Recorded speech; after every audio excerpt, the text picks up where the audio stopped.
Hey everybody, and welcome to another piece of Ash. This is my weekly show where I take a Q&A, we talk about topics in wargaming, and we answer questions from the chat and the mailbag. So this week we're going to talk a little bit about big projects. If you guys have been following me on Facebook or Instagram, you can see I've been working on a whole bunch of stuff for my Imperial Knight Army. And it was a big project that the first time around kind of broke me. I didn't have the sort of like, I guess, fortitude to finish it. I built 2 Imperial Knights in the same week, and I just got so drained doing it that it like beat me up, and I didn't come back to it. And I actually haven't done a really big project in quite a while. I think the last really big project I probably did was either my Kings of War army or my Horse Heresy Alpha Legion. And when I say big project, I mean like a project with like 50, 60, 100 models in it. Yeah, I think that's probably the last time I've done like a really big project. I've probably played like 30 or 40 different skirmish games between now and then, and painted like 20 or 15 or 20 different armies. But they're all for games where your army size caps out probably at like 25, 30 guys. So I could get some stuff finished and then come over to another game and get refreshed by doing something different and then come back. So that's what I want to talk about this week, because I actually just plowed through painting 3 Imperial Knights and building another Imperial Knights and a whole bunch of weapon platforms. I did a whole bunch of fortifications, Vengeance weapon batteries for 40k in a week. So in 7 days, 2 of them are already built, and they had some basic airbrushing on them, but I had to finish their airbrushing and then get them done. I had to build the third one. I had to build all the weapon batteries, get them all airbrushing, get them painted. But that was 5 really big model kits in a week. And so a lot of people were asking me, like, how did you do that so fast? And that's kind of where this topic came from. And what are great tips and tricks for finishing a big project? And I guess all of the tips I'm going to talk about, I would break down into that old adage, how do you eat an elephant? And it's one piece at a time. So for instance, when you guys were following me painting my knights, you might have noticed that what I did was I broke them all into individual pieces. So I broke them down into anything that was going to be an armor plate that was going to be airbrushed red. I kept separate in a pile.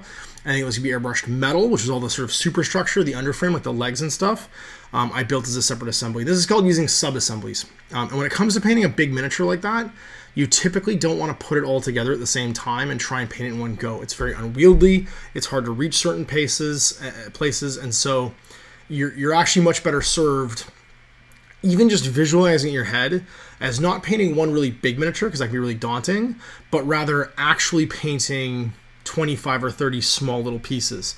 And that really helped me, actually, because I was so beat up from building them. But luckily I had actually built them in sub-assemblies because I knew I was going to do this, that I could sit down and actually feel like I got somewhere when I was painting, because it can be really hard when you're painting large models or large projects. And actually a friend of mine, Dave Taylor, who might actually be in the chat right now, I'm not sure, is the master of this. He did a Warlord Titan build over the course of, I think, you can go to his YouTube channel, actually, Dave Taylor Miniatures, and check it out. Over the course of, like, I think probably a dozen or so videos, and each one was a sub-assembly. It was a piece of the Warlord Titan. So instead of treating it mentally this night like it was one big miniature, I treated it like it was 15 or 20 small miniatures. And that's where that whole adage of how to eat an elephant one bite at a time comes into play. When you're doing a big project, whether it's an army of a ton of guys or it's a single big miniature that comes in lots of pieces, you can break into lots of pieces, milestoning like that and breaking it down into steps, I find, helps a whole bunch in your head, even to feel like you're getting somewhere. Because the thing that defeats you the most, I find, with big projects is if you don't feel like you're making any progress. You feel like you're on this treadmill and nothing's ever getting done. And so the first sit down I did to paint a knight, luckily most of the pre-stuff was already done. The assembly was done and some airbrushing was done. I didn't even take the rest out of the box. I just grabbed all the pieces that were for the legs themselves. I put some sand on the legs. I airbrushed all of the sand, more in Fang Brown. Because the airbrushing, if you airbrush your turf, especially on a big vehicle like a Knight, you can get some nice weathering where the color comes up onto the feet and stuff like that, and it looks like while it's pounding the ground, dust is coming off of it. And then I started actually painting the sub-assemblies. So I put aside all the armor plates, I did all the gold trim on them, I threw a gloss varnish wash down on them, and I sat and let them dry. I came back over to the base. I was dry brushing all the rocks on the base, doing all the messy. I tend to do messy stuff first. I do dry brushing and washes first. I did all the weathering compound on it, and then I put that aside and let that dry. And by the time that was dry, I came back to the armor plates, and the gloss varnish was dry, or wash was dry, so I could come in and I could start highlighting the reds, highlighting the golds. And I put something on Netflix in the background. I think I was watching, I watched a bunch of things actually while I built this night. I watched 3 seasons of TV. I watched The Mist, the first season of The Mist on Netflix. I watched the new season of The Blacklist, which is a great show because it's just James Spader being Robert California. I know you guys get that joke, but he's the Lizard King and no one knows his real name. That joke's so esoteric. I don't know who's going to get it or not. And then, what was the third one I watched? I watched The Mist, I watched that, and I watched something else. Oh, I watched Defenders. I watched Defenders during that period too. But I watched the first couple pieces or things of The Mist, and by the time I was done, it was probably 3-4 hours. I was playing in the evening, so Kat and Cash had gone to bed around 8:30. I sat down, put some TV on. My wife was working on something for work, and in that 3 or 4 hours, I finished the night up to his torso, basically. And so I was able, and this was Red Fang, so I even painted the banner. I did all my little artsy stuff, my freehand and stuff. And I sat down and I looked at it and I felt this great sense of accomplishment. And actually, I was probably close to midnight and I really wanted to keep going. At that point, because I'd gotten something done, I really wanted to just pump out another piece of it. But I made myself stop because I knew that the next piece would be another milestone. I'd feel really good. I'd be able to finish the torso. And that was what my plan was to do the torso for the night during my next sit down, and then do the arms last. And that was how I painted Red Fang. It was 3 sittings. I actually homeworked my accomplishments. So I took some photos of what I put on Instagram. I talked about how far I'd come. And it made me excited to get to the next step. So instead of feeling worn out by that process, because I knew what my start, my middle, and my end was, I was actually really jazzed to get to the next thing. And the whole next day, I get up, I get Kat ready for school, we take her to school, I get Cash ready to go to the gym, we go to the gym, we come back from the gym, and I'm actually thinking about in the back of my head, saying how excited I am to sit down and start painting the torso on this night. Because I accomplished something. I felt like I accomplished something and I got to the next thing. And then, so that first night I got done, and actually my buddy Mike, who's in the chat right now, came up to play with his orcs. It was his first 40k game with his orcs. And I made myself play a game with this one night. And I rolled in with my Blood Ravens. You get to see some pictures of it actually probably on my Facebook page right now. And you'll see that game soon. And he had this beautifully painted orc army, and we played a whole game with what I got done, basically my first 3 sessions of painting. And that's the next bit of advice for how do you finish a big project, is give yourself some small payoffs along the way. Don't wait until you're done everything to actually put it down the table and have some fun with it, push it around. Whether it's you block off enough to play a small game, a 1,000-point game, what parts of my larger army will fit together to do that. Or because of the way 40k works now, especially with Imperium armies, you can just ally them in to play a different game. Give yourself the satisfaction, even if it's not the normal game size that you play, of playing a small game and sitting down and actually enjoying the work you've done. Because again, then you come back and you're super jazzed for the next thing. And so that leads me to today, where I've probably been through 10 or 12 of those sessions now. I watched 3 seasons of TV. Because roughly every season, actually except for the Blacklist, which was 22 episodes. I don't know how they do so many episodes in a season for that show, but it's awesome. They're all probably 10 or 12 episodes. They're probably an hour. So it was probably three sessions. Each night was probably a season of TV, except the Blacklist, which was 2 nights, or would have been 2 nights. It was probably the nights and the Vengeance Batteries. And I just had this great hobby therapy. I sat down, I got some work done, I felt really accomplished. And by the end of that stretch, it was probably about 9 days. It was probably 9 days from start to finish. I started painting the first night, and then I played with them last weekend or yesterday. I just sat and I broke it into pieces. And I took a break along the way, finishing the first one late in the week. I think I finished on Friday or Saturday, and then I played a game against Mike with it on Sunday. And I felt these little milestones click in. And now I'm about to start the Scions. It's the same thing. I have to make it so that I feel a sense of accomplishment. Because I only have 10 right now. I'm actually going to pick up another 10 from the Getting Started box. My buddy Dan. Then I'll have the full company-ish. I need 5 more after that, actually. But I'm going to build 10. I'm going to build 2 squads with their Tempesters. I'm going to build the Tempester Scion. And that means I can still use them as a patrol in my army. And I'm going to break up painting the squads, because I'm going to paint 5 guys at a time, because that can be kind of laborious, by painting a character in between. So I'm going to paint 5 guys. Then I'm going to paint probably my Tempester. I'm going to convert her to the Prefectus Commissar. Then I'm going to paint 5 more guys. Then I'm going to paint an Assassin. Then I'm going to paint 5 guys. Then I'm going to paint a Primaris Psyker, 5 guys. Paint Astropath, 5 guys. And just go back and forth painting guys to make the doing 5 guys at a time part, which won't be too hard because the color scheme I'm using, I'm basically going to paint them like House Lannister troops from Game of Thrones. is going to be relatively simple, and then I get to kind of like enjoy myself and spend some time on a single model in between. And that's my last bit of advice for doing big projects, is break up units and characters. It's funny because there was a joke for a long time is that I had a unit of Dwarf Lords in my Dwarf army for Warhammer Fantasy Battle, because every time I would paint a dwarf unit, I'd paint a character. And there was this like 5-year period where there was like 100 different Dwarf Lord miniatures for whatever reason. For some reason, the Studio Games Workshop just went crazy sculpting Dwarf Lords. And so I literally had enough, I had 20 Dwarf Lords. I had enough Dwarf Lords for a unit of Dwarf Lords. And I've occasionally actually played them as like a unit of Ironbreakers or Hammers or whatever, and put my Dwarf Lords into like a movement tray and played with them as a unit of Dwarf Lords. But that's an old trick of mine to break up painting units when you get to units, as opposed to the sub-assembly thing for vehicles and big monsters and stuff. When you're painting units, paint a character, paint something rewarding that you just spend some time on and relax, and don't try and pound it a whole bunch of colors on in the meantime. And that'll kind of, it's like it's funny because there's I guess an exercise analogy, but it's like doing peaks and valleys in training, right? Where you go really heavy, you go really light, you go really heavy, you go really light. You have on and off, basically, like sessions where you have like a bunch of heavy lifting, and then you have a bunch of lighter lifting to just try and like even it all out. And I find that you give yourself that rest in between, you're pumped to go and paint the next thing that you want to paint after that. So that's my advice for big projects. Fire away in the chat. Of course, the chat's like way far away from me now. There's like 80 people watching, and there's a whole bunch of chat I've missed.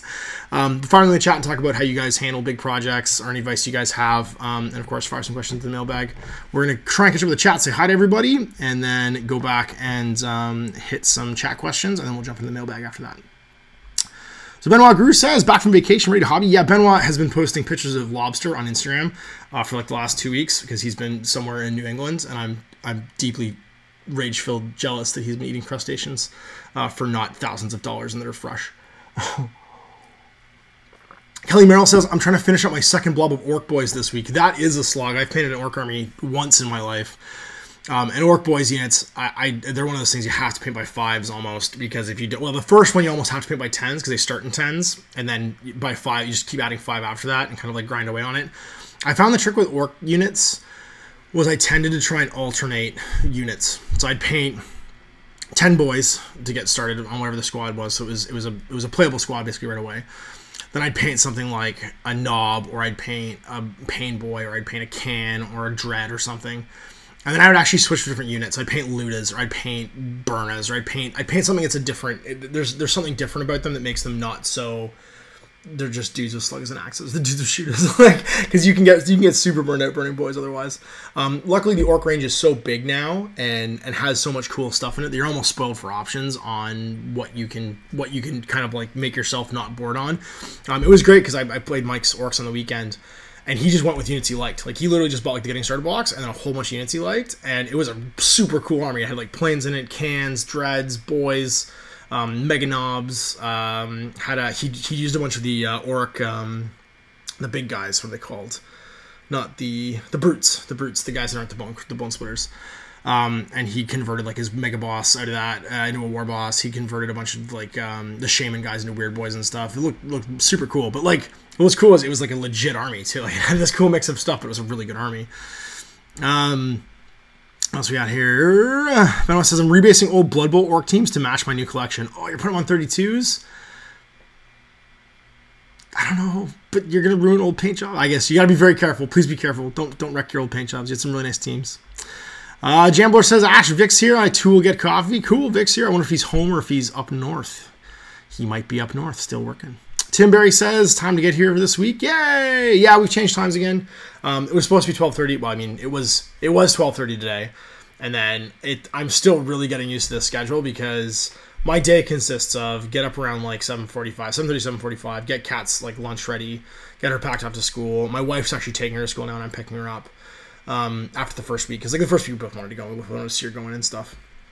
And then... so now they're out the door. I try and get all my content posted and then catch up with my inboxes because I got tons of messages overnight usually because, of course, the sun never sets on YouTube. so I try and catch up on as much of that as I can and then try and be out the door by like 10:30 to go to the gym and pack the boy up, go to the gym so I get him dressed, get him like fed and watered. And then we get back from the gym. I get him fed lunch. and then get him down for his nap, and then we're starting at 12:30. So this one was like, I didn't want to eat my pizza and chips because he'd have leftovers today from last night because it was Sunday night, so my wife got pizza. Yeah, he was like super mad, so he didn't want to go down for his nap, so it took a little while to get him down. But here we are, as close to 12:30 as we could be. Timberry says, guys, oh, sorry, I just said Timberry. Kilo8878 says, hello. Hi there, Kilo. Jonathan Beaudry Luttonville says, hey, first time catching your live stream. Well, welcome, man. I hope I don't disappoint too badly. Congo the Jormangan says, I finished big projects because the pain and suffering bring me pleasure after I'm done. Fair enough. It is after you're done. What's the old saying? The best thing about banging your head in a while is it feels so good when you stop. Yeah, I mean, bang your head into the wall. Charlie Cooper says, hey, Ash, live the night army. Thanks, man. Merrick Wolf says, if you could start in any Age of Sigmar army that you wanted, which one would it be? I'm actually thinking about my buddy Mike Wolf. You've seen before. He's played Lord Chosen with me. Played AOS, and he played lots of Frostgrave with me. He's going to come down in October. And we're probably going to do Path to Glory thing. And now that I'm saying it in the live stream, I hope he's watching right now. Because now I'm saying it in the live stream, I'm going to commit him to it. And he's going to bring his Khorne Bloodbound, and I'm working on my Sylvaneth, I think. And we're going to do a Path to Glory like mini campaign, like a little 3-game thing. And that'll boot me up to paint some more stuff. Because now the ally rules are in place. I really, like, I have a reason to paint all the Sylvaneth stuff that I don't have, like, necessarily a full, like, 2,000 points of, but I have a pile of it I want to paint. So, like, some tree dudes. I just went and, I got a confession to make at the end of this. I just went and ordered the War Scroll cards, the little, like, unit helper cards with the tokens and stuff for them, along with the Branch Wraith, the one with the Scythe. So I have another character, basically, because I don't want to just use tree men, because they're huge and crazy and expensive. I've got tons of Dryads. I don't have any of the big stuff. I don't have any of the Hunters or Chronos stuff. So I just have, like, little things to paint. But that's perfect for Path to Glory, because you can just paint, like, the odd little thing and then take some big guys and some hero dudes, and you're ready to rock and roll. So that's my plan, is I'm going to do some Sylvaneth. And basically I want to do them because airbrushing them is going to be so... They're a cool, different thing for me to play with. They play so differently from my Stormcast, and I can airbrush them, like, crazy fast. I do have to find some more... I have tons of, like, the woods, but I think I need more woods now, too. I think I have 3 or 4 woods, although all of the trees in the woods aren't the GW trees. I pulled them all off, and I replaced them with, like, old GW trees that won't explode. And yeah, and I'm gonna use those as my crazy woods, because I get to set up woods on the table. Quinn Murphy says, greetings from Michigan Tech. Hey, Quinn. Starlight Night Flame says, hey, Ash, usually at work during these, but homesick today, so I get to recuperate and listen to you. I hope you feel better. Drink some fluids. Get your Nalgene. Drink your 1.5 liters of water a day, and or tea. Tea helps a lot too. I do tea usually when I'm sick. Lemon tea or such. Ooh. Jonathan Brodry says, oh, and bonjour Montréal. Well, bonjour à toi aussi. John Thompson says, legend. Thanks, man. Appreciate that. Quinn Murphy says, which piece was the worst to work on? For the Knights? Not really anything. They're so airbrush friendly and like and component friendly to break down. They're like an easy build by comparison once you like figure out how to do it. Because the third one, once I knew what I was building and how to do it, I actually flew through the assembly during last week's live show. You can watch me do it.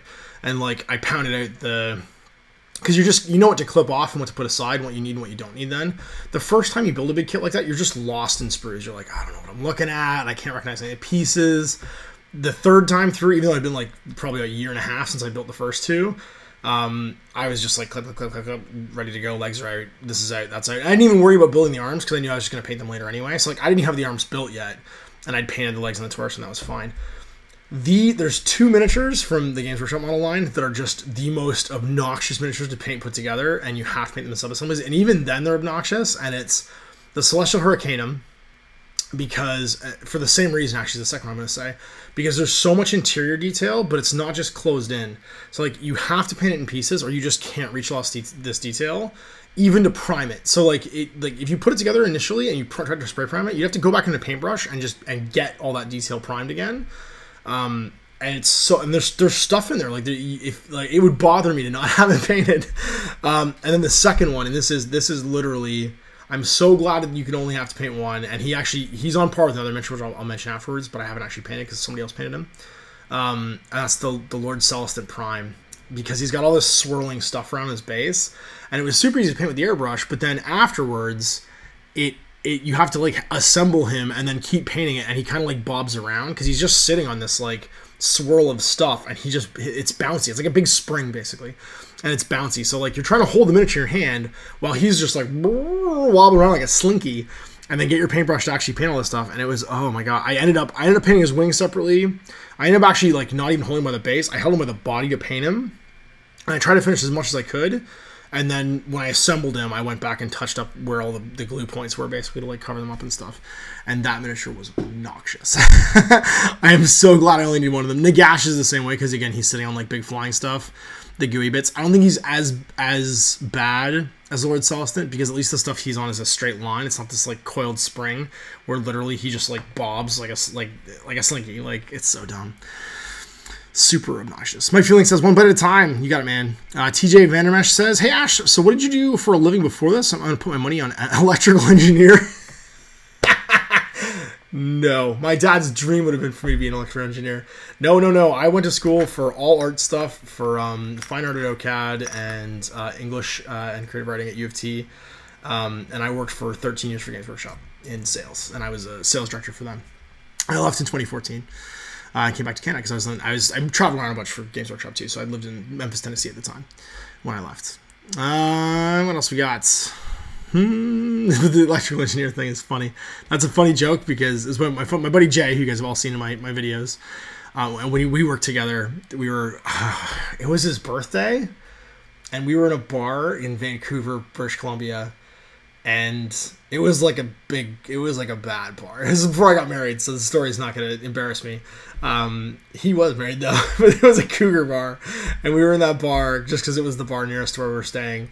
And we had a bunch of cougars try and guess what our professions were, and they all guessed electrical engineers, and we just ran with it. And that's a story for another time.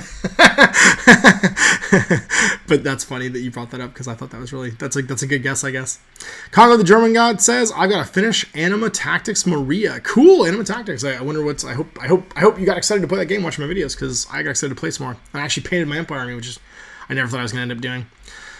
I should paint my Azure Alliance army next. Starlight Nightflame says, I know the feeling on the large models I bought Nagash immediately when he came out in 2014, but still haven't started putting them together. I've done entire armies since then, not just Death. Yeah, no, he's on this. He's not quite in the same level, but it's definitely the same like level of like annoying sort of stuff. Quinn Marie says, I was a Games Workshop guy. Yes, I was.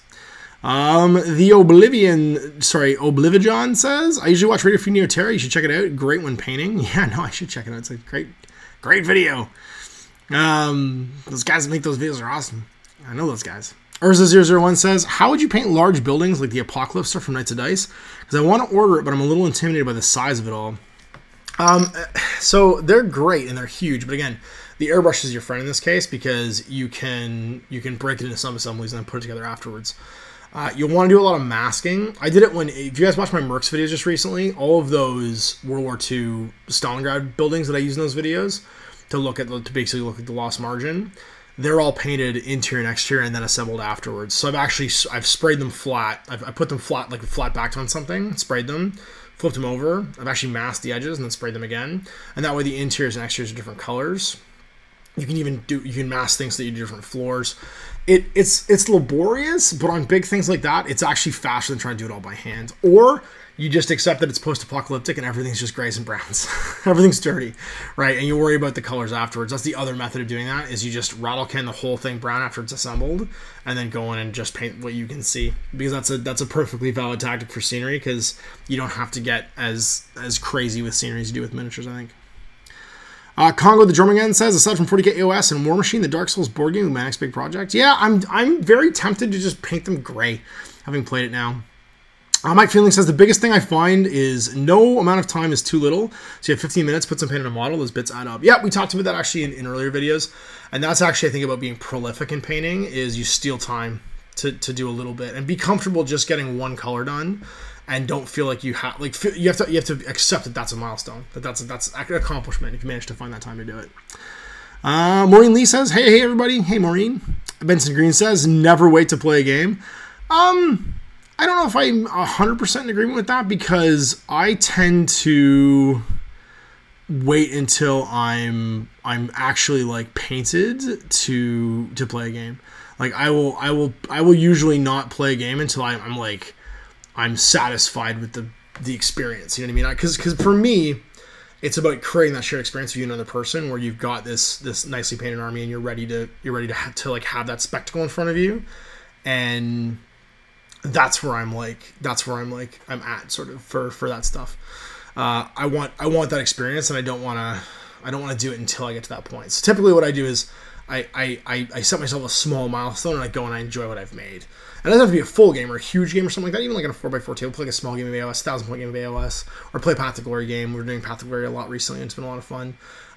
Or like if the game allows it, use stuff in other armies, which is good too.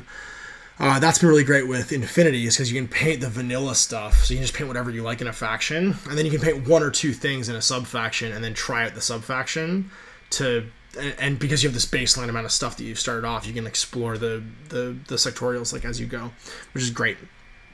It's another great thing about games like Malifaux, where you have dual faction stuff. So like my Lynch crew, which is the first crew I painted for the new edition of Malifaux, is also 10 Thunders crew. And I still haven't done it, but I have all this 10 Thunders stuff, so I can try out Lynch as a 10 Thunders master, or try out a bunch of 10 Thunders stuff and use his stuff in it.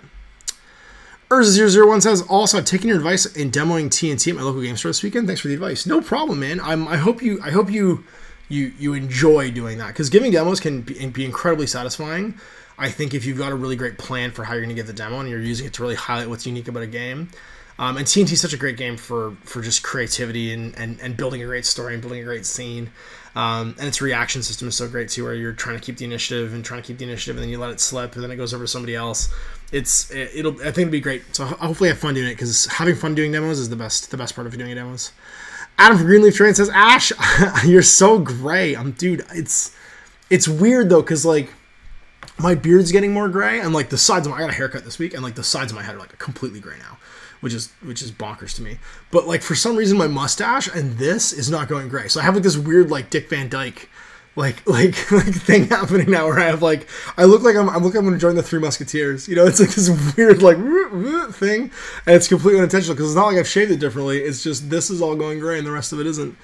It's I don't know, man. Have kids. Oh, you do have kids. Never mind. But like kids, I guess they just suck the life out of you. I just imagine my daughter's like over my bed at night, just be like, just like absorbing all my life force and getting bigger. Actually, probably my son, because he just won't stop growing.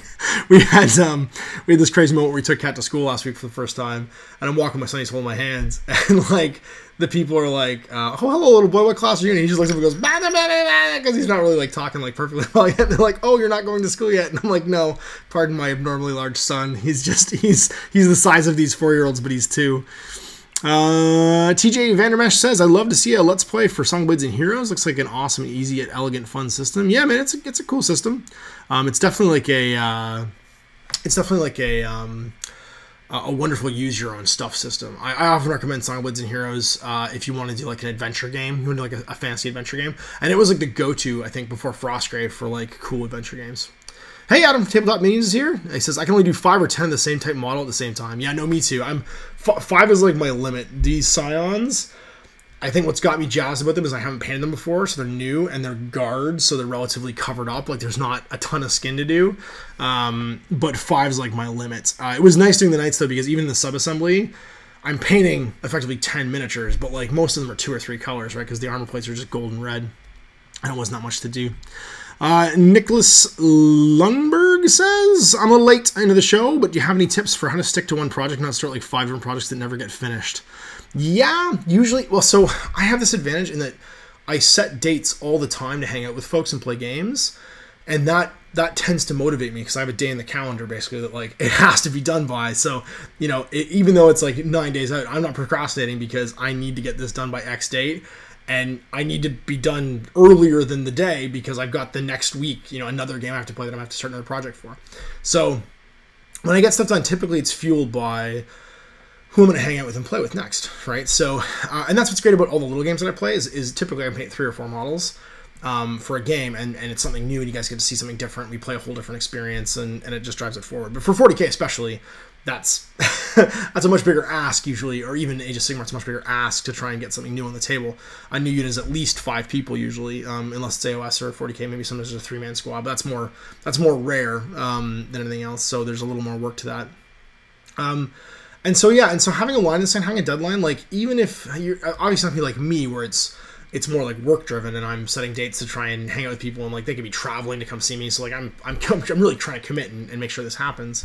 But for you, you know, you can do that, just playing a game with a friend, pick a tournament even that you want to attend, anything where like there's an end date. I know a lot of people use Adepticon for that every year. So like Chris and Jay from Loads of War Games and Hobbies, they played in the AOS Adepticon tournaments last year and had a blast.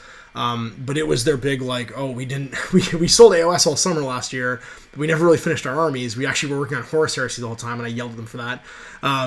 But they finally finished these beautiful AOS armies because they had this day that in March they had to be there, they had to be done, and it meant that they had to budget their time right and get it all finished. So for sticking to one thing, you can still have 5 projects on the go, but then start 5 timelines where X or Y needs to be done.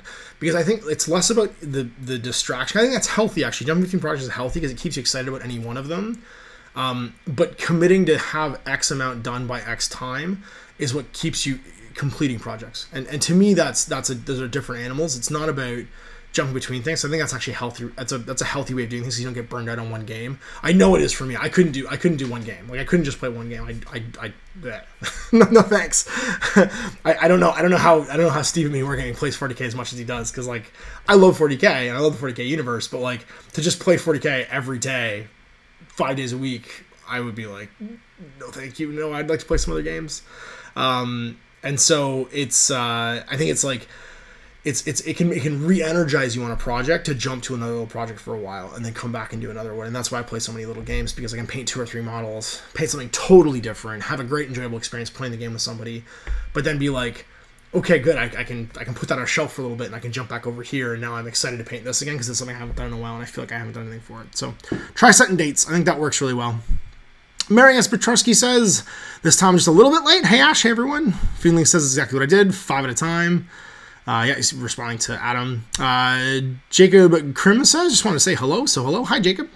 Joel says, painting a Fantasy Empire army broke my batch painting will. Yeah, you and everybody else that's ever painted an Empire Fantasy army. I painted an Empire Fantasy army. Clarence broke on a Fantasy army, actually, which is why I did double Steam Tank. Double Steam Tank Life Mage was his jam to unbreak himself on Fantasy, or on Empire. Who else broke on an Empire army? My buddy Ramel. I think his army was like this weird like Tropicana green and orange. We used to call them the Tropicana dudes. It was great. But yeah, no, everybody broke on that.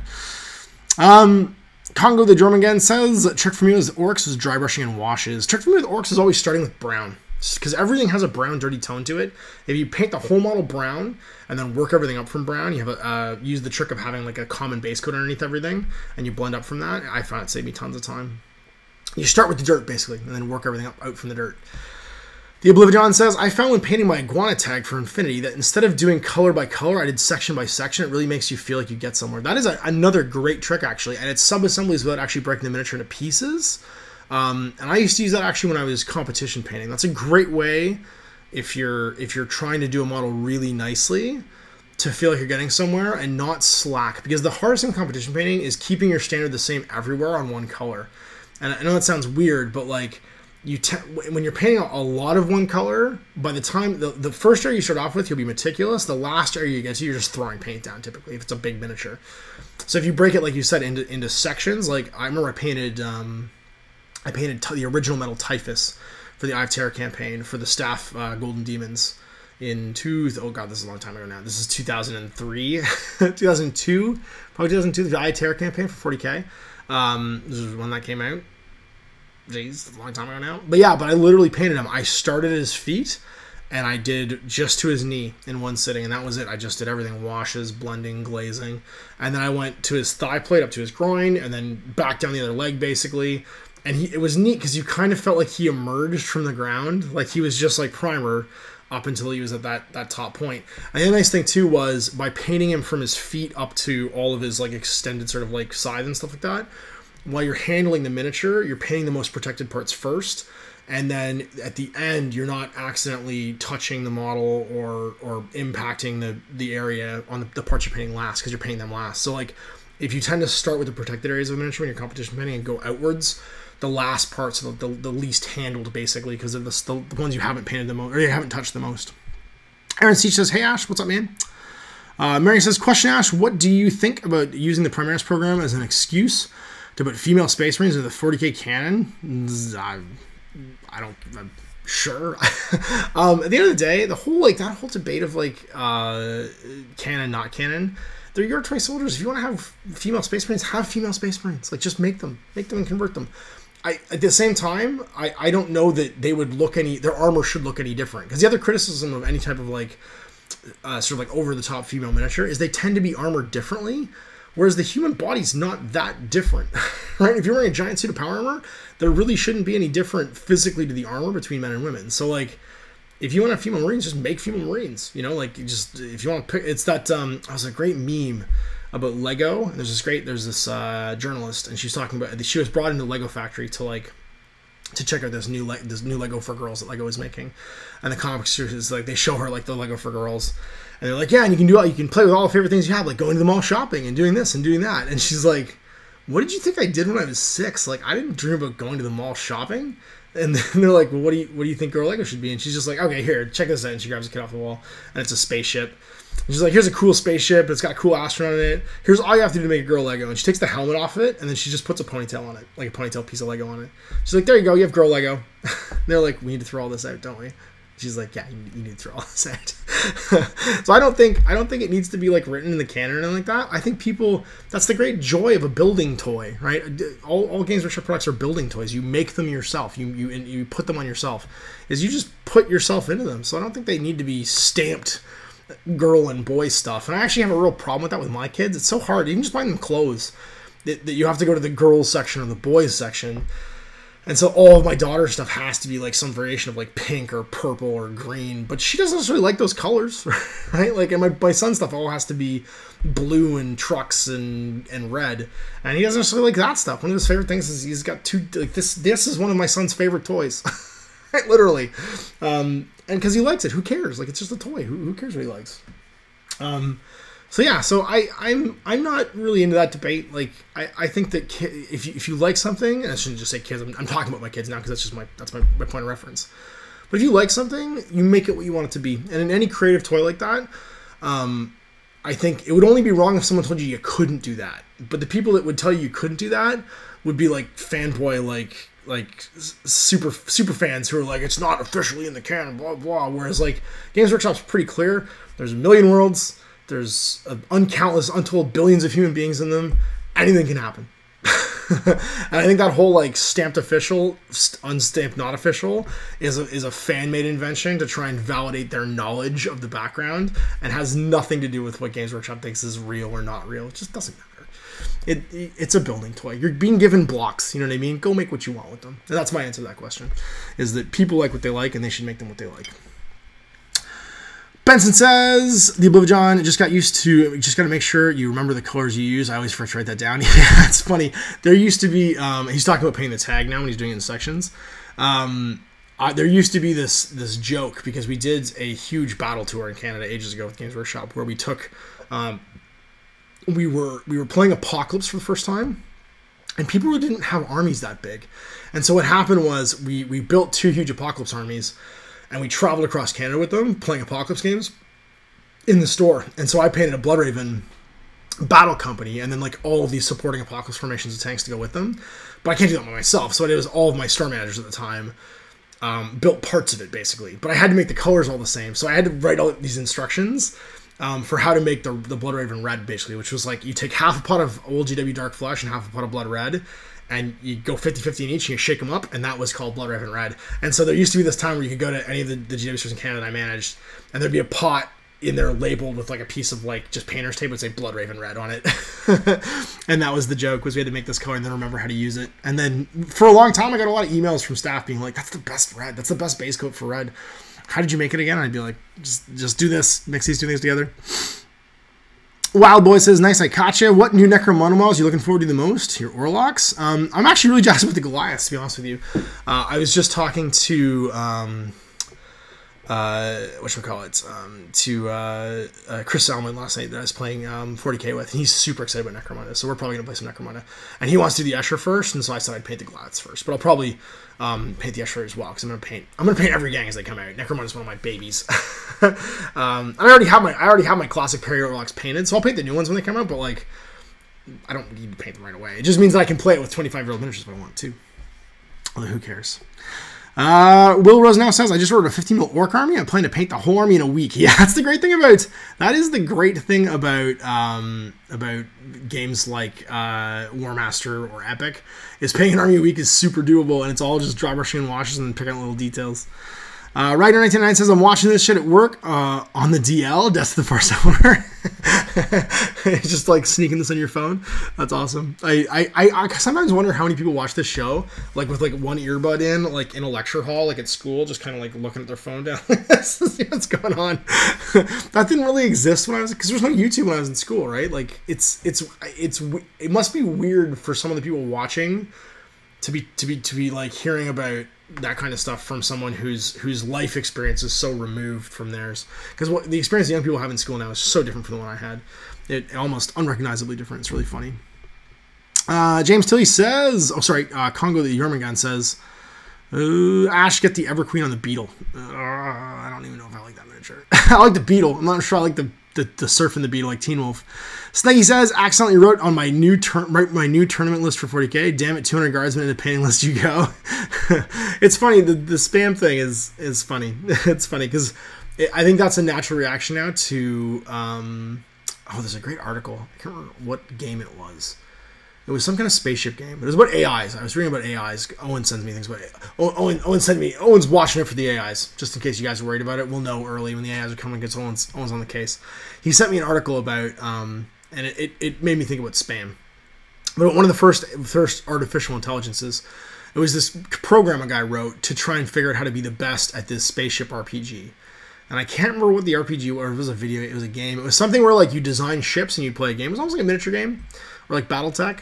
But the AI basically made these ships because you all had X resources to make your ships with. So there's a point cost basically. And the AI would do is it would create a list of ships and then play these infinite iterations of them against other things, or against, they would pre-program in like famous winning lists from this game or classes from this game. And in a night it would play itself like 17,000 times to see how things would run out. And the list it ended up coming up with was these tiny little ships that they're not even cruisers basically, but had an above normal amount of armor, so they're fairly durable, and very light weapons, but there was bajillions of them. And the thing was that they just maximized attrition. You couldn't kill them fast enough, because almost any ship could kill one in like a single exchange, but they can't, there's so many of them that each exchange basically they're getting hit a gajillion times with these tiny little chips of damage.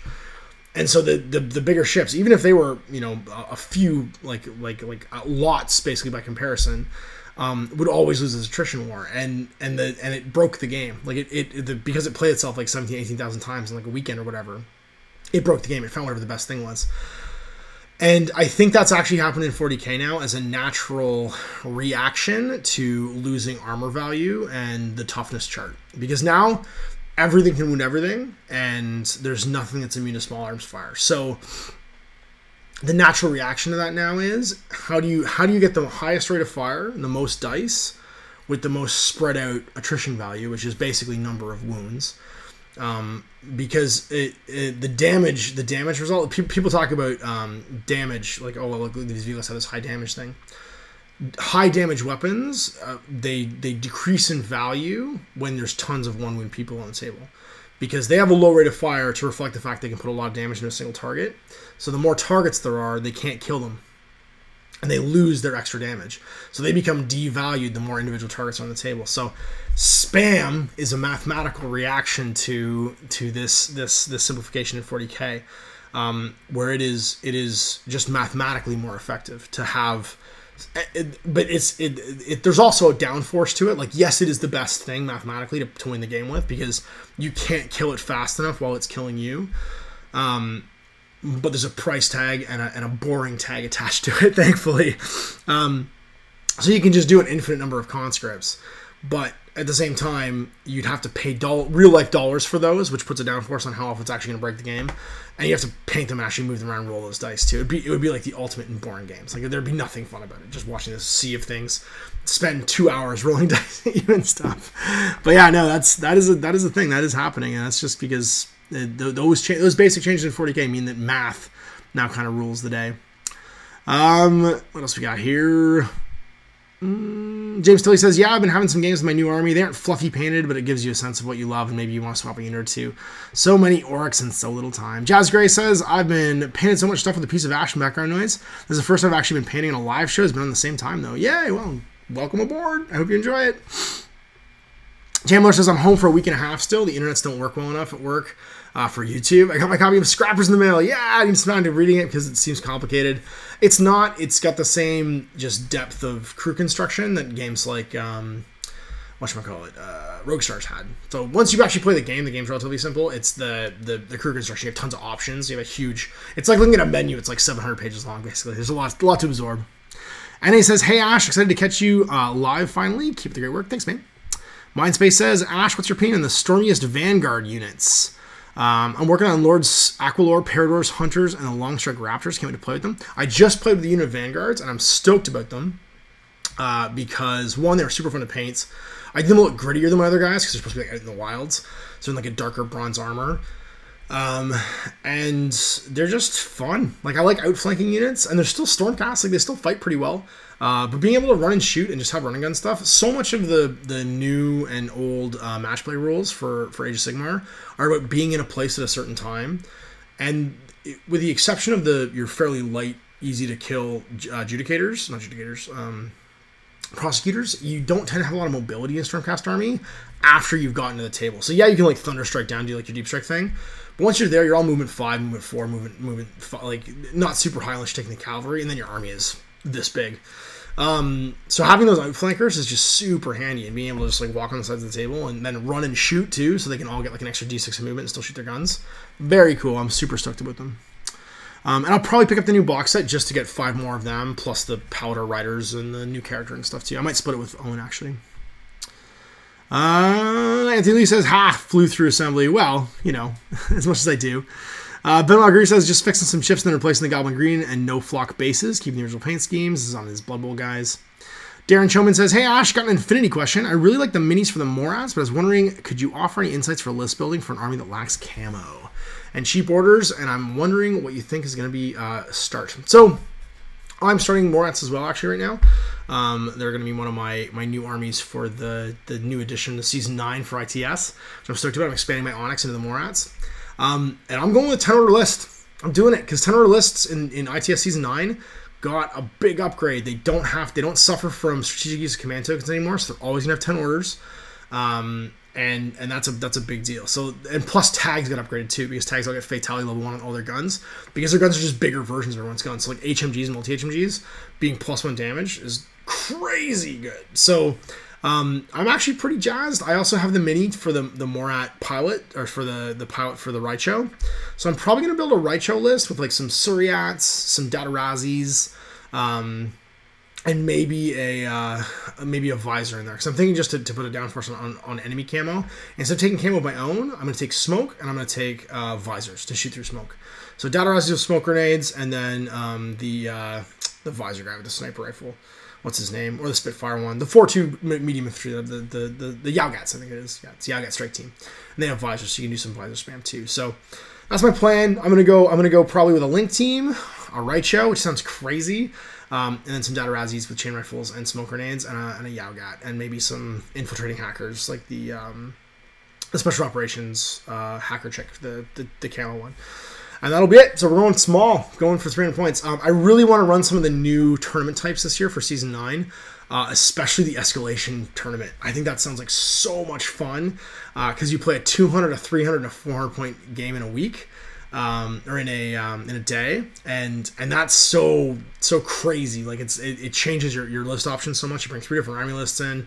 I'm jazzed for that. I'd like to do that before Christmas actually this year, is to do an Escalation Tournament. I'm not sure what I'm going to do it for.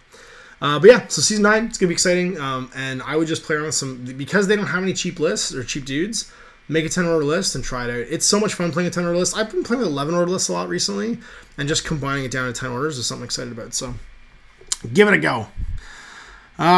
Gil Carl Edgar says, I didn't know you were a stay-at-home dad. That's great. Yes, I am actually, and I have been since the beginning. That was actually the whole point of this. And what I'm really thankful for is that I get to be with my kids, which I didn't think I was going to be, because in my old career with GW, I traveled a ton. and I was away almost 36 weeks a year. So you know, it's just that's life in business.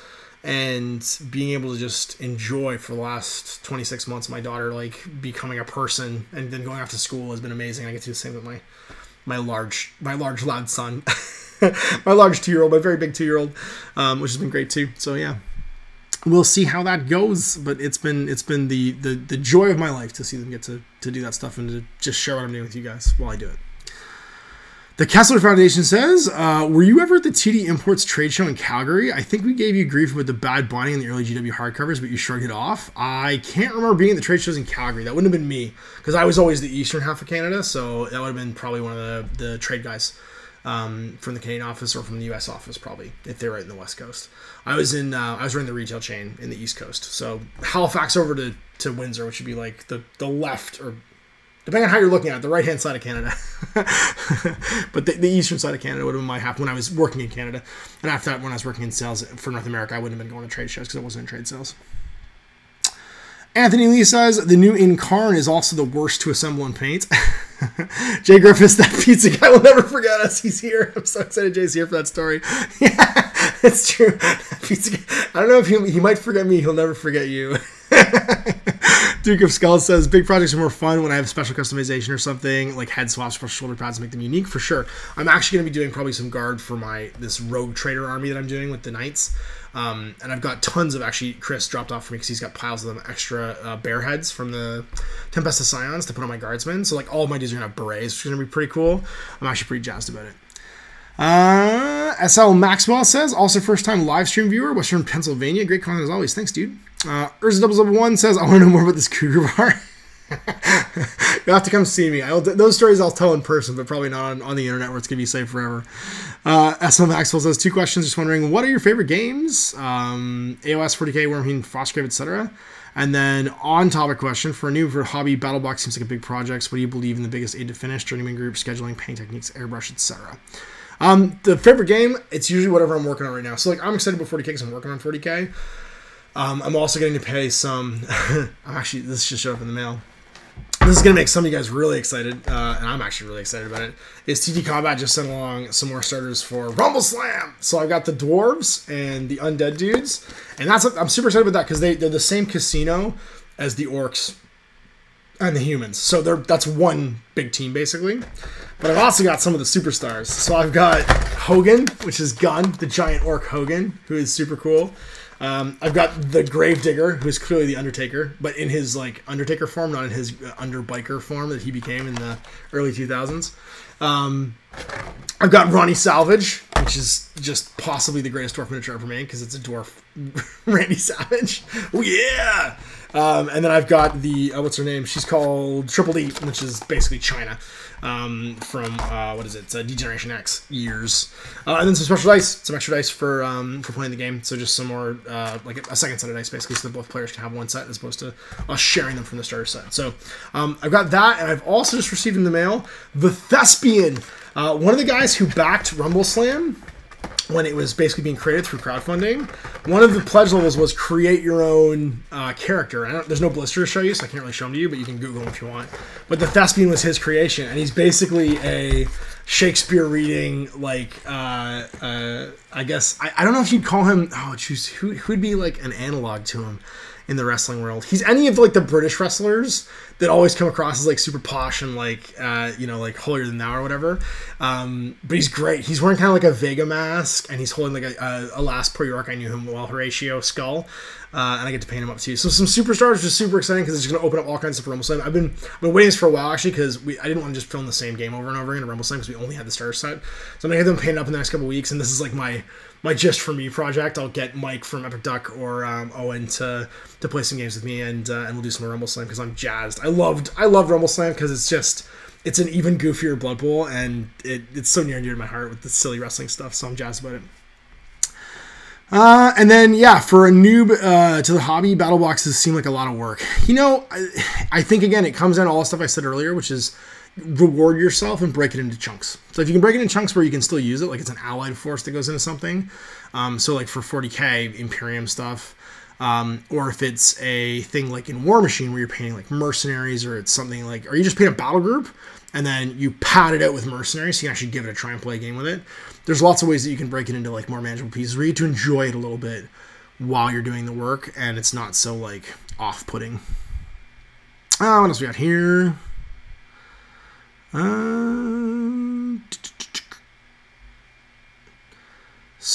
Toby Hall says, "Whoa, I made a live show." Hey, Toby's here, awesome.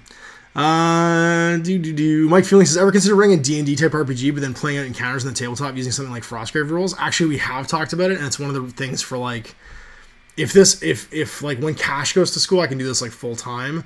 D&D is something we really want to do, but like it requires the studio to grow.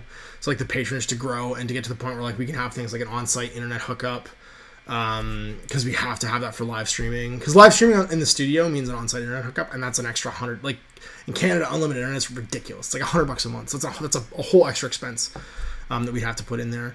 And then using more of the available space, which means I need to absorb the whole rent of the space and not have a sublet in the back that's help offsetting the cost of it and stuff like that too. So we'll see how it goes. What else we got here? Anyone else have any ideas what booking for seminars opens up for Adepticon? Not me. No idea.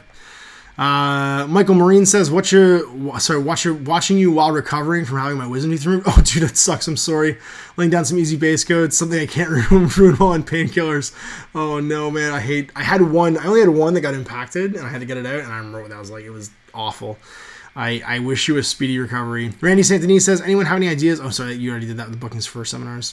Ragnar 1999. Hey, Ash, I'm trying to run a painting night. My game starting. Advice on get it off the ground. Also, love you, dog. Dude, I don't know. Painting nights, I always find them better at home instead of in your gaming store, because you can put a movie on. You can just BS with your friends. I've never done in-store painting nights because I always did them either at my house or like we'd go to a friend's house and do it. Like that was always the thing that like you'd catch up with your buddies that you game with. And then you can act up. You know what I mean? Like you can be yourself and not be in a retail space where like parents might come in and they don't want to hear what you're talking about. you can be as terrible as you want to be. Prawn Ham Dance says, Ash, love your channel. Gonna watch some Battle Systems Terrain. I find my ability to finish big projects is hampered by starting other big projects. We talked about that earlier, actually, about setting completion dates or setting a time where you have to use what you're working on to try and motivate you to finish, or even just like make you finish. You know, like where you don't have a choice anymore. Like you have to finish what you're doing. So yeah, we'll see how that goes. But that's my recommendation: is set a date in your calendar where it has to be done, or else. Oblivion, shave the rest and stay young forever. And dye my beard, probably. So like, I'll just shave all the gray stuff and just have like the Dick Van Dyke. I really will look like I'm trying to be like. If I did that, I would be. What was that episode of Star Trek? I'd be the mirror version of myself. I'd have a goatee. I'd have to get a sash with a bunch of medals on it. I'd be the mirror Ash that's come to the teleporter. He's not the right Ash anymore. Mike Few Anthony Lee. I took some of your advice on Bushido demos and ran a full day of demos of finding local game store. Looks like we're gonna have an active Bushido community in Boston. Whoa, awesome! Yeah, that's so cool. I think that's great, and it shows that if you can show what's awesome about a game, then people will get excited about it. And especially if it's the thing you're most excited about, that tends to translate. I get a lot of people asking, or even when they come to see me, asking or commenting. Actually, I think my favorite comment people tend to make when they come to see me is that I'm just like if they meet me in real life, I'm just like I am in my videos. And I think that's because I'm genuinely excited about what I'm doing, and that translates in videos. That's why sometimes you won't see me make videos about something for a long time, because I'm burned out on it, or I'm just not excited about it. And I know the videos will be crap. I'll never make a video just to make a video and go through the motions. I only want to make videos of stuff I'm excited about. Because I think it just it's more fun for you guys to watch. Like when Jay and I did that cowboy game, that wasn't like there's no real reason to do it. It was a dead game, but we just both happened to get excited about cowboys at the same time and watch a bunch of cowboy movies and play a game. And it was so much fun, and we had such a great time doing it that I think you guys enjoyed it more because of that. And so I think a great demo is you doing that same thing. You're sharing what you're excited about in a game to other people, and that resonates. And so if you get to highlight the best parts of a game to you, people will jump on that. Starlight Night Flame says, funny you mentioned the Hurricanum. I just put one together and was thinking the same as you, except mine is Dark Elf themed, so I've sanded off much of the details and kept it simple. Good, because it's awful. Not awful, it's a great model. It's a paint. It's, oh my god, you gotta paint it in pieces. Jonathan Beaudry Lottenville says, we tried a 3-player free-for-all for Infinity. 75 points on each side. It was super fun, and I even got one of my cheap friends buying a starter box. Awesome. Damien Morford says, holy crap, I finally caught a live stream. How are you doing today, Ash? I'm doing great. I got my coffee. Although, I've been talking now so much. One, we're already an hour in, so I need to go and jump in the mailbag and take some mailbag questions. And two, I have assembled exactly 0 attempts of silence. You got me excited talking about stuff, you jerks. And so now I'm actually not able to do any of this. Chris S. says, Tabletop Minion says, finished with lunch and back to work. Thanks for the chat. Good luck, man. Enjoy your day at work. Chris S. says, shit, man, I still have the issue where you and Chris fought a game in the Alive Terra Canada table. Yeah, that was the Kazar Varn table, or the Too Much Forge World table, because it was just this huge 8x4. Well, it was 12 8x4, 9 8x4 tables covered in Forge World terrain. Madness, basically, is what it was. Yeah, that was that army that Chris played with the Guard, and I played with the Chaos Space Marines, and that army was actually painted by all the dudes from the local GW stores. I think the only parts I painted are some of the zombies in that, but I played with Mike from the Ottawa store. We got tapped to go and play that mission. And that was actually, I think that was the first thing Dave Taylor and I ever did together. Was that so him and Dirty Steve came up and did all the notes for that and took all the photos for that battle report, and it was in the U.S. and Canadian White Dwarfs back then. Aaron Siege says, hey Ash, do you ever feel like Mini Wargaming is trying to compete with your channel? They're doing 40k AOS channel, but they're not dipping into games that they have never covered before, like Blood Bowl and then TNT. No. Mini Wargaming doesn't compete with anybody, man. They're the biggest. They're the biggest dog out there by a magnitude of like 10. You know what I mean? They have so many subscribers that like they just don't care. They have so much money, like whatever. They don't care at all. They have 10 people making videos. They're probably just trying new games because they're bored. For the exact same reason I said, you can't do the same thing forever. Be like eating, I think I made that joke in the last live stream. It's Batman eating the lobster thermidor every day, right? Like, it could be the tastiest meal of all time, but you don't want to eat lobster thermidor forever. They're probably just bored and want to try something new. So, good on them. I'm super excited they're doing TNT, because that's awesome for Joey. Joey's going to have a whole new audience of people that mostly play 40k check out his game. That's going to be huge for him. I hope he sells a ton of rulebooks because of it. It's going to be great. But yeah, man, it's just wargaming, and there's no them competing with somebody. The only people they do compete with is Games Workshop. And I think probably Games Workshop will be the people that have in about a year or two. Games Workshop will probably be a bigger social media footprint than they are. I think they've got 150 or getting close to 200,000 subscribers now, and they make the game. You know what I mean? Now that they've decided to get their foot into the community of like YouTube. There's no way anyone can compete with them because they make the game, right? They have access to the ultimate studio. They have the studio with everything in it. So no one's ever going to get ahead of them. And after a while, they won't need anybody because they're just bigger than everybody else. They'll still probably do stuff, but like there'll be more subscribers to actual like Games Workshop outlets than anybody else after a while. Congo the Jormungand says a female Marine would look like a regular Marine. Yes. I think that was in Halo. Well, yeah, you just said actually. Halo Cold Protocol had the female Spartan, and that's it. You look exactly the same as another Spartan, so why not? What else? Benoit says Battle Brothers Tour is where I met Ash. That's right. Yeah, first time we met. I think. Did you come to? Was it one? Because we did one in. Was it? Did you meet me at the one at the Eaton Center store? Did you meet me at the one in? Because I think we went to the Donjon and we did a game of the Donjon too with. I think Danimal came up to the Donjon and ran a game with me. Yeah, that was funny. What else we got? I'm skimming now because like I'm so far away. Lonely Brick says, Dan Harris says, hey Dan. Lonely Brick says, might not have had the YouTube while I was in school, but I did use to hide Terry Pratchett books inside textbooks and read instead of doing actual work.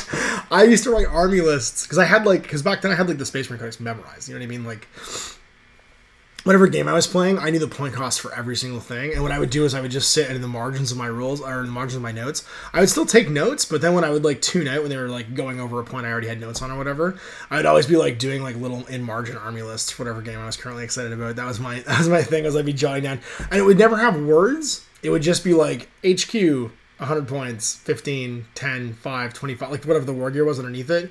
Big line, subtotal, right? Like, and then it would just be like all these words basically to like form like a 4-sword charter. It was in fantasy. It would be like, you know, lords, heroes, court. It would be court at the time, or regiments at the time, actually, probably, whatever it was.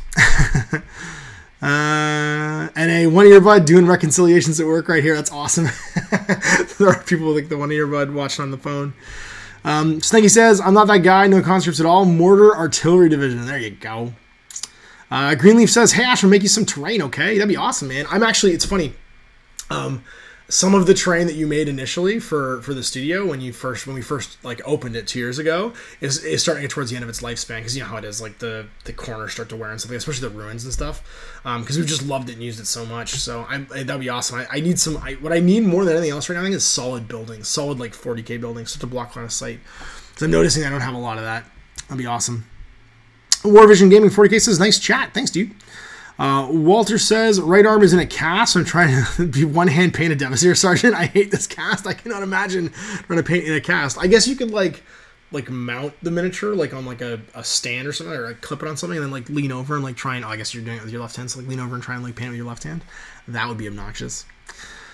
The Oblivion says, yeah, I'm going to try my newly painted geckos together with my iguanas Thursday for a 3-tag list of limited insertion. That's awesome. Phil Ward says, hello, Ash. Finally caught up with one of your live shows.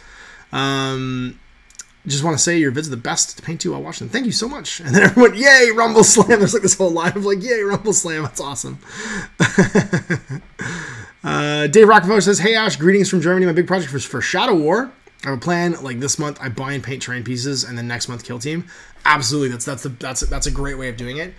What you might want to try too is even breaking the terrain into sections. So like do like almost like a diorama's worth of terrain. So like one big tower, one big whatever, and then the ladders and stuff to go with them. Enough to fill like a 2-foot section of board, and then play a little game on it. And then do the next section of board. Because I remember when I did our Frostgrave terrain, and I powered through the whole thing in like a day. I was so spent after that. I was just done. I was like, I can't do this anymore. This is too crazy. But yeah, no, it's awesome. Urza says, I watched all those cowboy videos. I've never wanted to play a game so much more than that. I know, it's so sad because it was a dead game too, right? Like, it's a dead miniature game. We got everybody super jazzed about it. And I remember seeing like all these eBay auctions for the room just like disappear because people went online and tried to buy them all. It was really funny.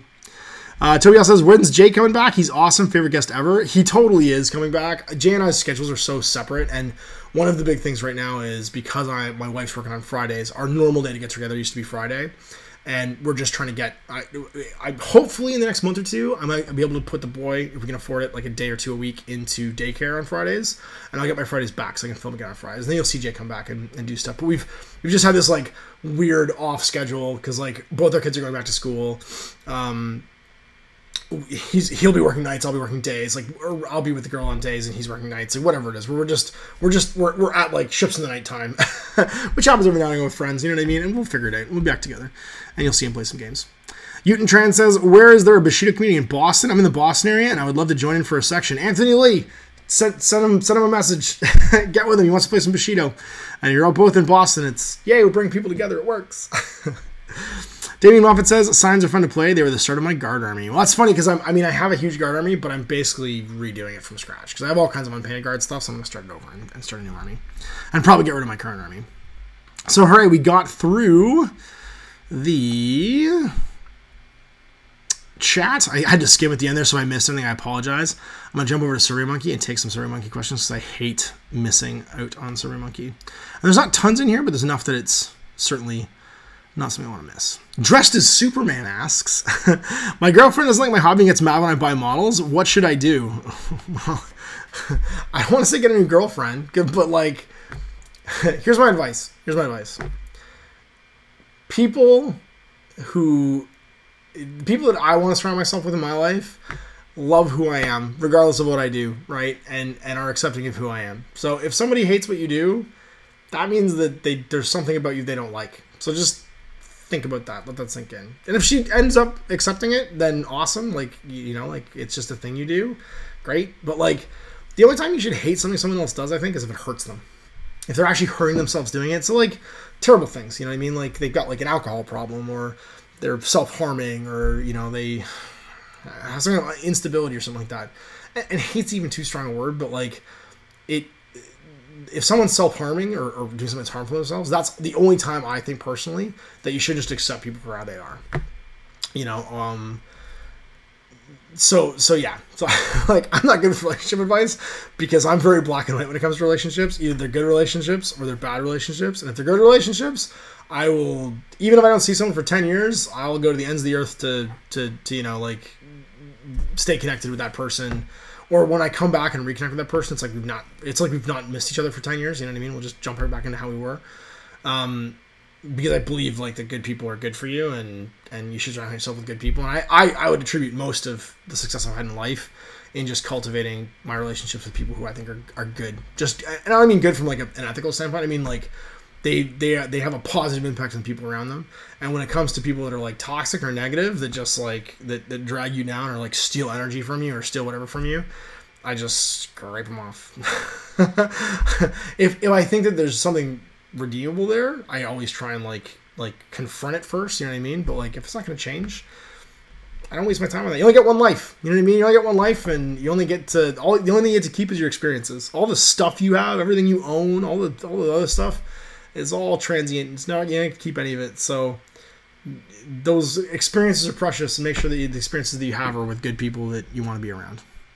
Starlight says, what's your airbrushing setup? If you do it indoors, you use a mask or whole spray booth, etc. I'm terrible. I'm so like I'm like my dad in this regard, where like I don't really consider my personal safety that much. I have a big extractor behind me, so there's a big air unit pulling air away from behind me, but it's not designed for airbrushing. I airbrush in the studio at my bench, and I will occasionally use a mask. I'm doing it for an extended period of time, but if I'm just like quickly airbrushing something, I don't even use a mask. I put latex gloves on so I don't get air like stuff on myself, and I just airbrush what I need, and I'm done.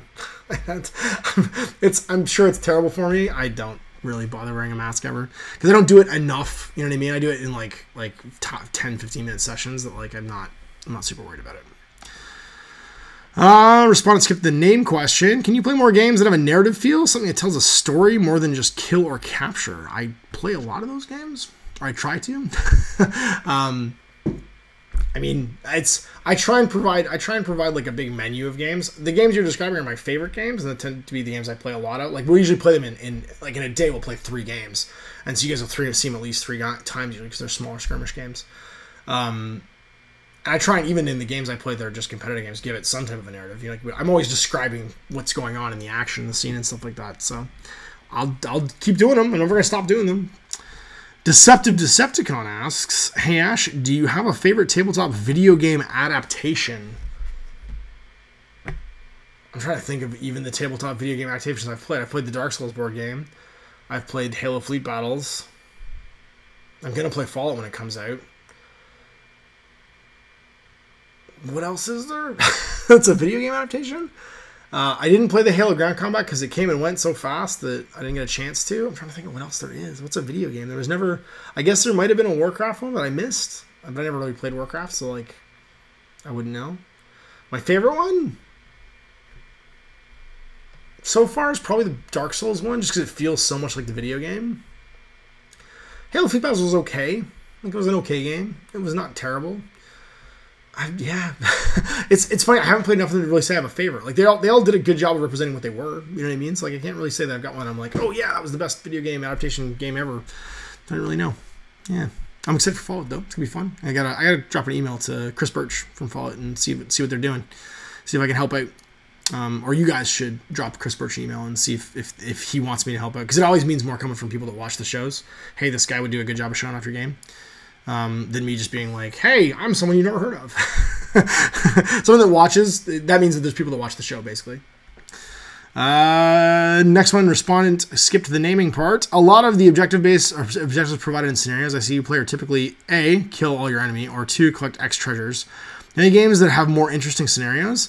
Well, Infinity, for one, has tons of interesting scenarios. Like, you get into a locked room, do something in a locked room, neutralize turrets. I think the hard part with a lot of that is, unless you go to a long way towards creating scenery that supports it all, most board games on a 2D, like a tabletop game on a flat surface, either boils down to remove X piece, even if it's a neutral third-party piece, or move thing from A to B, right? So like if it's treasure, move treasure from A to B. It can be, but then it's your brain's trying to make it what it is. It can be go to spot, interact with spot, take thing from spot to other spot, and that could be hack a computer console and grab a data package and then get it off the table, or take it to another console or whatever. I think the hard thing is, in most competitive games, they try and make the scenarios about that kind of a storytelling experience, but then they leave out because it's using a token or a counter or something like that, they forget the story. The actions happen, but because you just see random counters being placed, you forget that it's actually like a head being mounted on a wall or whatever cool thing it is.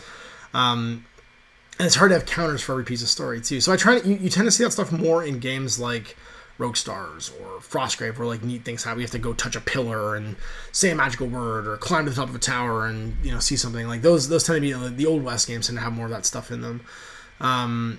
Whereas the competitive games like Malifaux or I think Infinity does a pretty good job of doing it, because they always set up it's a console or there's special terrain rules and stuff like that. There's special door rules. But War Machine's very much just like there's never like an explanation of why you're standing in this circle. It's just stand in circle BX or stand on button BX. You know what I mean? Whereas like if there was a little more window dressing, maybe you'd feel like that was there. And I can do that. I can insert that into it, which is what I try and do usually. The Lonely Orc says, do you ever listen to any Black Library audio dramas? If so, do you have a favorite? I haven't for a long time. I think the last one I listened to was probably either the Dorn one, where maybe The Last Church. It might have been the Dan Abnett one, The Last Church, because I think there was an audio drama version of that. It's probably The Last Church, which is a Horus Heresy book, where like it's the Unification Wars, and the Emperor visits like the last Catholic. It's called Catheric or Cathoric or something like that. It's not quite Catholic, but like the last church basically gets visited by the Emperor and he tears it down. And he's talking to the last priest. Or it's the Lightning Tower, I think it was. The one with Kurz. The one with Kurz and Dorn. And Dorn actually talks about the fact that he is afraid of something, and it's Kurz, which is really cool too. I really like The Lost Church though, because it's Dan Abnett for one, and because it's just a cool story. Because it's not Horus Heresy even, it's Unification Wars. It's before the Horus Heresy. Commissar's friend asks, what bands, audio things do you listen to while painting currently, if any? I don't usually listen to music while I'm painting. I listen to music in the car at the gym, and sometimes just like when I'm editing, like because I'll put music on while I'm editing videos and stuff. But I don't usually listen to it while I'm painting. Sorry. My mood stuff is usually all stories. It's all TV, all seasons of TV, just to like have a story going in the background. Because I think that encouraged me actually to come back. You know what I mean? To come back and sit down and paint. I get to finish the story I'm listening to as well at the same time. Nick DeHart says, 1,000 points of Astral Militarum, Spearhead, Straken, Minister and Priest, 30 Conscripts, 3 Wyverns, Knight Paladin. Think you try and find a competitive 1K list. And I like this one. 3 Wyverns seems like a lot, and 1,000 points is all I'll say. And you don't have a ton of stuff to button push. I mean, you've got Straken, a Priest, and 30 Conscripts. What kind of... Oh, it's a Spearhead. Okay, so it's all heavy supports. So the heavy supports are the Wyverns, and the Paladin is an auxiliary. I mean, cool. You've only got 4 CPs for being Battleforged and having the 1 for the Spearhead, so I guess 4 CPs is okay at 1,000 points. I'd probably drop Wyverns for a bunch of Stormtrooper squads and a Tempestor Prime, because they're not expensive, and they can let you land places to push buttons, and they will kill lots of things too. That would be my thought. Nim468 says, what do you think of the recent crackdown by GB on bits makers, on shipways, that produce shoulder pads, tank doors, etc.? I wasn't even aware of it. It didn't even register with me. I did, however, get actually contacted by like an ad professional from Shapeways about getting some bits like that and showing them off in videos. And I couldn't really find anything I liked. I'll be honest, like I tried. I found some Gothic ships that were pretty cool and I thought about getting, but then like it didn't work out. So I've used Shapeways like once really for boarding shields for Horus Heresy, and I wasn't happy with them, so I didn't use them. It didn't do it for me. Like even their highest quality thing, they were grainy and not very nice. So I mean, whatever. It's still making bits, you know what I mean? You're still selling something that could potentially be used on someone else's thing. I think it just comes down to, are you using their terms or not? If you're not using their names, and you're just making garage kits, I think it's fine. If you're saying this is a Blood Angel Terminator sword, you know what I mean? Then it's not what you're making, it's the fact that you're using things that are licensed. And you should just be smart and knock that off, not do it at the beginning. The Mordheim Street Sweepers Guild says, will we ever see you play some Saga and get Owen involved? I've had like 3 people say, let's play some Saga, and then never have it materialize. All I need is a date. If someone gives me a date and says, I will be here on this day to play Saga with you, I will paint my Yorm's Viking warband and play Saga. I don't know if there's a 2nd edition rulebook. If there's, I'll just pick it up. But like, it's just like, I said at the beginning of this video, I need a date. Give me a date. Tell me you're going to be here in my studio to play Saga, and I will play Saga. Done. Just someone throw the gauntlet down and I'll do it. All right, coming back and trying to figure out where the chat's at now. Oh, we found, I found Tim Berry saying step into a Slim Jim, and I'm pretty sure that's near where the end was last time I was on here. Lonely Bricks is always like Legend of the High Seas. Yeah, I've got it in the hamper, and actually, when I was looking for Frostgrave Ghost Archipelago bits, I found my bag of Black Scorpion Pirates, and there's like 40 of them in there, so I'm pretty sure I have enough pirates to do 2 crews of stuff was in the High Seas, which would be fun. The Solo Wargaming Show says, hey Ash, how's your Osprey game coming along? Still on schedule. We're trying to find artists, and that's been harder than we thought it would be, because for reasons. But like it's all in production. It's all that back of the behind the curtain stuff happening right now, where we're working on getting it all built. But the game's done. It's submitted. It's just a matter of getting it finished. It's all the layout and art and stuff like that, which is just bits and pieces that take a while. That's all. Well, and I think FedEx is here. I'm going to be right back because I'm pretty sure I just got a Mantic delivery. Let's just do that, and we'll be right back.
I'm back. It looks like Mantic sent me something. I don't know what it is, so let's find out together. So this just became an unboxing video because I don't really know what Mantic sent. They said there was new things and that they were going to send me new things, and I got a call from FedEx this week being like, hey, there's a box for you. There's going to be a COD. So let's see what it is. We open it like this. I'm using a tiny little modeling knife to try and open all this tape, so pardon me if this takes a second. I don't know what's in this box, so let's find out. Something from Mantic.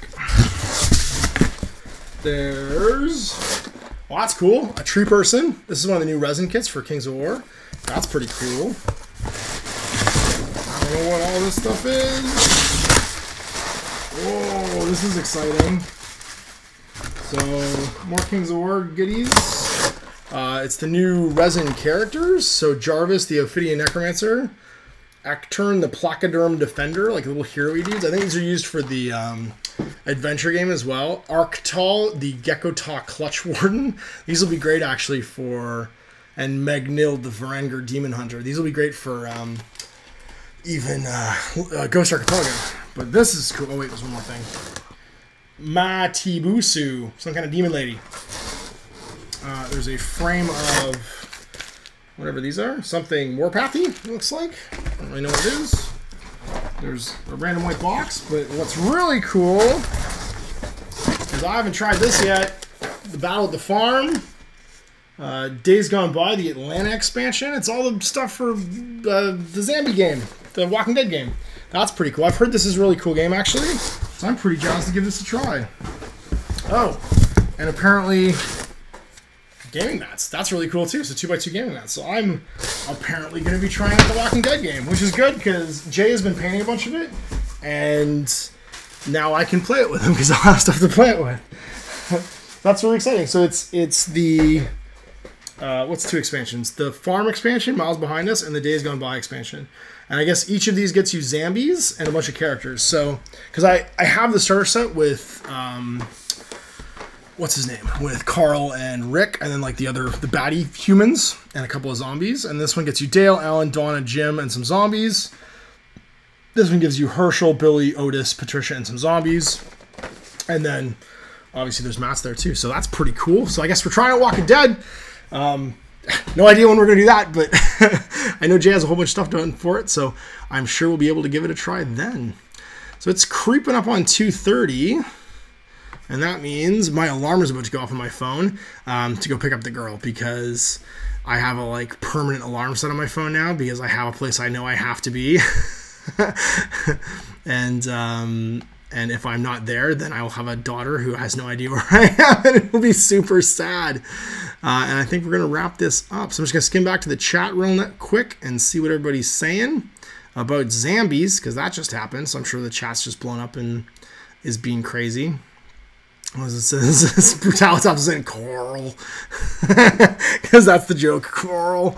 I really hope they do something for Fear the Walking Dead, because I honestly think I like that show better at this point than the Walking Dead game. So let's see what's going on. Any plans for Manowar on Throwback Thursdays or Dreadfleet? No, not Dreadfleet. I have actually, I found my Manowar core game the other day. I'm missing the rulebook stuff. Anyone has spare Manowar rulebooks? I'm pretty sure I have Manowar and Plague Fleet. I don't have any actual metal ships, but I don't know where my rulebooks are for it. So that's an issue. Dwarf Steel Behemoth. Yep. James Tilly. It's like a kid at Christmas. Brutalitops. So is this for the Walking Dead game? Would your minigame be competing with them? No. No. So the great thing about Osprey games is that Osprey games give you a way to play games with miniatures you already own, because I'm not going to do a miniature game with miniatures. I'm just making a game. So I suspect lots of people will probably play my miniature game with the Walking Dead miniatures, which is great for Mantic because it's another reason to sell miniatures. And my game is very different from the Walking Dead game. Having read both, well, having written one rulebook and read the other one, they're two very different games. Not the same type of game at all. So Benoit says, yay, Walking Dead just got the solo starter. Michael Zajic says, what's in the white box? Oh, you know, I forgot about the white box. Hang on, let me just see. I don't even know. And I also don't know what that Warpath thing is. Let's see what's in the white box. I think it might be terrain. Nope, it's just tons of dudes. So I suspect because this is in a white box, this might be the stuff from the Kickstarter. safety behind bars expansion. So I think this is the dudes from the prison. Yeah, this is the dudes from the prison. Oh my god, there's walkers in like... Are these... Oh no, there's walkers in riot suits. That's awesome. Yeah, there's zombies in like riot armor. That's so cool. Yeah, no, it's all the dudes from the prison. And it's got Michonne in it and Michonne's two brothers. Uh-oh. Remember when I said my phone was going to go off? That's the go get the girl alarm. So that means we are pretty much done at this point. And need to head off and go do that. Yeah, but it's all the characters. It's got Axel. Because it's got all the characters that weren't in the TV show that were actually in the comic book. Because the comic book's what I originally read. Oh my gosh, and Michonne's brothers have the little chain piece to like, so she can lead them. So she's like leading her brothers around and she's got her katana out. These are pretty awesome, actually, these models. I really like these walking. Oh, and the twins with knives. How creepy is that? They're on the same base. Yeah, and there's a dude in riot armor. Who's this dude? I think it might be Rick in riot armor. Because Rick and Glenn wear the riot armor a lot in the comics. There's at least one person in riot armor. Oh, there's a zombie kid. There's... Oh, that's, what's her name? Andrea with her high-powered rifle. Yeah, these are really nice, actually. I'm stoked to paint these. And there's tons more zombies, too. So, tons of neat stuff. Oh, and the serial killer guy. I can't remember this guy's name. He gives Andrea the scar in the comic book. But he's the, like, serial killer that wears, like, the glasses. Yeah, and they're all in, like, prison jumpsuits, too, which is pretty rad. That's super cool. Yeah, so this is the prison expansion. And then, I guess, all the cardboard, you need to play the prison expansion, too. So that's pretty rad. I'm excited about that. Things to paint up and be excited to play games with. Because if there's one thing that Mantic doesn't mind, it's people playing their games with their miniatures and other games being played with their miniatures. And these will work great for my game and, of course, great for The Walking Dead too. So I'm stoked. And those little mats are awesome. I'm actually really jazzed to check those out too. So you'll probably see a Widgets and Winners on all this. I'll get it unboxed. At least the mats for sure. Because they just look like really nice 2x2 gaming mats. And we'll do some features and check that stuff out. And this is, oh geez, it's awful. I'm just making a mess at this point. I'm not even going to try and put that away on camera because it's all just like blown up. All right, so there it is. So anyway, I hope you guys enjoyed this piece of Ash. Next week will be for my patrons, and you'll see it live after we're finished. So it'll be at 12:30 EST, hopefully close to. I'm going to try and get this scheduling thing right. My whole life's upside down right now because Kat's in school. Yeah, and we'll get it in then. So when this video goes live on YouTube, you'll see a link in the video description below. Those are the questions for the next one. So if you're not one of my patrons, you want to get a question in, you can get those questions in. Or if you're one of my patrons and you can't make my live show, please get your questions in there, and we will chat then. So anyway, hope you guys enjoyed that. Thanks for chatting and hanging out with me today for this piece of Ash. Till next time, I'm Ash. Have a good game.